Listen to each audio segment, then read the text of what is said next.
कि नई नई ससुराल हुई तो उसने कहा सब कम पढ़े लिखे हैं हम, थोड़ा ससुराल बुलाया जा रहा है, सारी सरहदें हमारी बहुत पढ़ी लिखी है, तो मेरे साथ चलो, हमको थोड़ा बोलने का ज्ञान नहीं, बातचीत करने का अनुभव नहीं।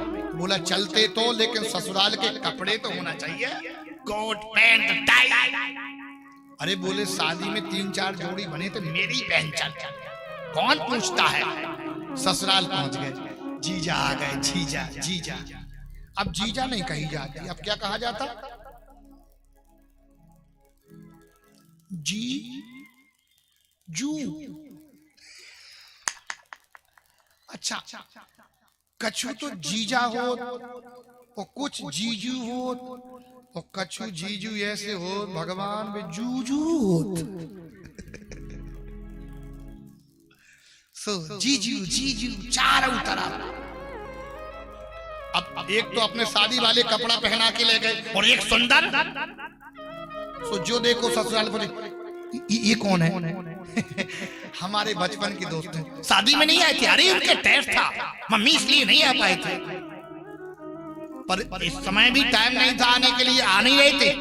फिर अरे बहुत मना कर रहे थे, फिर आए कैसे।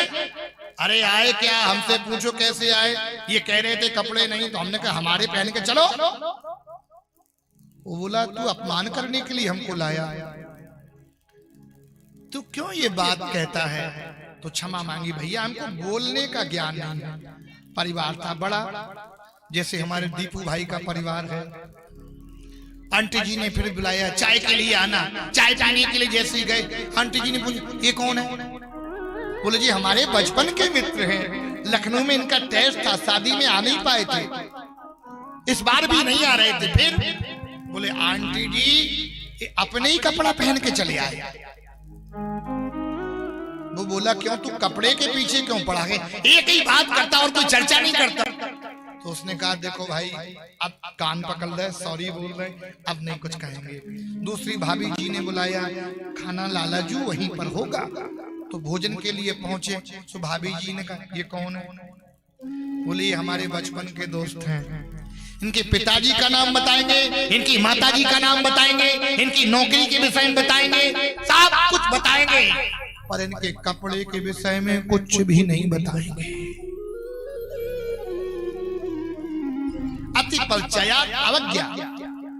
जहां ज्यादा परिचय होगा, जहां ज्यादा सम्मान हो, वहां व्यक्ति को कम जाना चाहिए। गोपियां कन्हैया के पास रहते रहते रहते रहते रहते रहते गोपियों की दृष्टि कृष्ण से अपने पर चली गई। मैं ज्यादा सुंदरी हूं इसलिए भगवान हमसे प्रेम करते हैं, ऐसा भाव जगा। भगवान गोपियों के मध्य से गायब हो गए। एक गोपी ने सोचा सबसे ज्यादा सुंदरी मैं ही हूं, वो है राधा जी। रास्ता में जा रही थी, ये जी मुंह पे तो चलो ना जाए। कन्हैया बोले तो मेरे कंधे पर बैठो।